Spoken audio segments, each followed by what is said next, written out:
Welcome to Hennessey Studios. Today I'm going to talk about how to start up an Airbnb.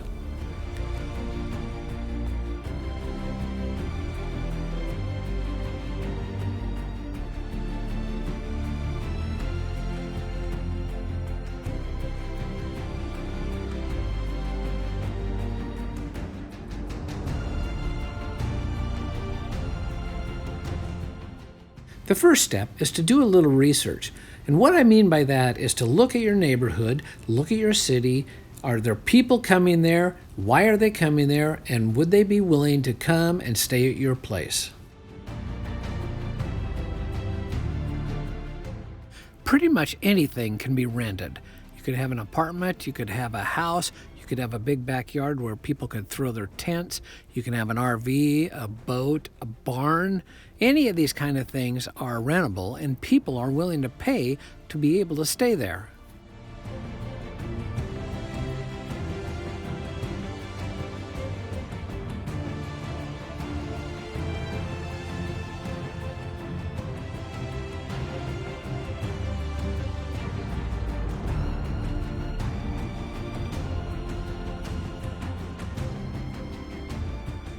In our case, our house is in Port Angeles on the Olympic Peninsula, right at the base of the Olympic Mountains.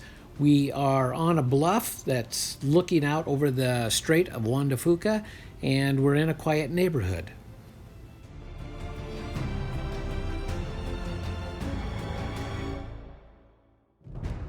The hardest step and the biggest challenge is just to make the decision to do it. Once you've made the decision, everything else will work itself out. This I promise. The next thing in your research is to check the zoning laws and local regulations to make sure that it's okay to have a rental in your area. In addition, I wanted to check with the neighbors to make sure it was okay that I rented my house out, since we live on a quiet street and there would be a lot more traffic. A funny story about this is that one of our neighbors saw a lot of traffic now coming to our house, and she thought we were doing drugs until her husband explained that it was an Airbnb.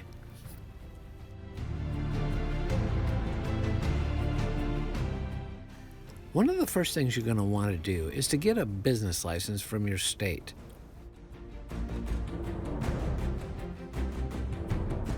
The process is quite easy. You go onto the Department of Revenue's website, fill out the application, and pay the minimal fee. Once you fill out the application and submit it, it'll take a few weeks for them to approve it and send it back to you.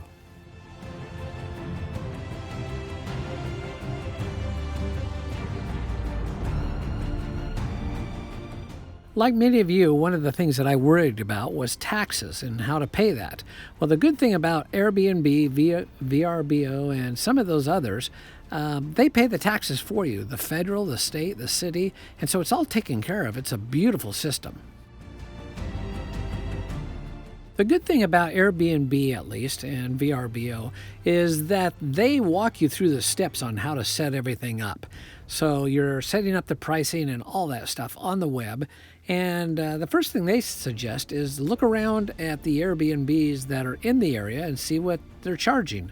And for us, we just decided that we'd start low just to see if we could get anybody and what that would be like. But we quickly realized that we were very competitive and could raise our prices a little bit. A lot of people don't want to rent out their house or apartment or whatever because they're afraid that the guests will come in and destroy their furnishings. We weren't really too worried about that because we didn't have anything in the house that was too expensive.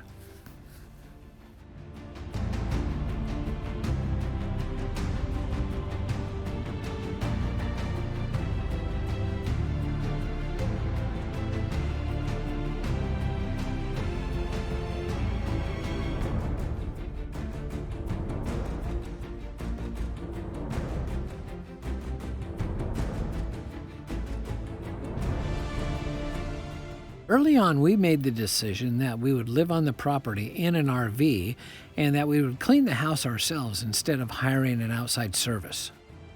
Once we got into a routine, we found it very easy to do, and it gave us a little extra income because of the cleaning fees we charged.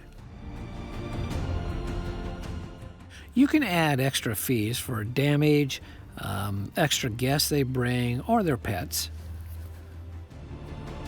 As far as damage to your house or bad guests, Airbnb and VRBO, they keep the guests' credit cards on file, so if there is some damage or something and you can prove it and show it, that they will charge the guests. In regards to pets, smoking, or parties, we don't allow pets normally, never allow smoking, and if there's a party, if it's during the day, that's okay, but if it goes in after like 10 o'clock at night, then we'll have it closed down. But we haven't had any issues with that so far. In today's world, you're going to want to have some sort of Wi-Fi system set up so that the guests can get online. Cancellations are easy to handle. VRBO and Airbnb have in place systems and lots of different choices on how you can handle it, so it's very easy to do.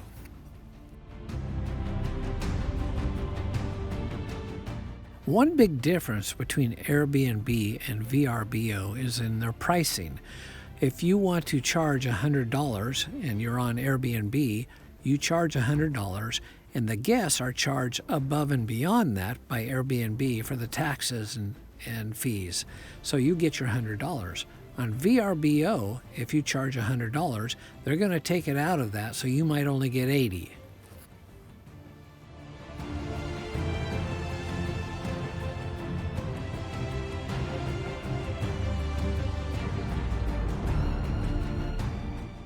All in all, we've had a very good experience with Airbnb and VRBO.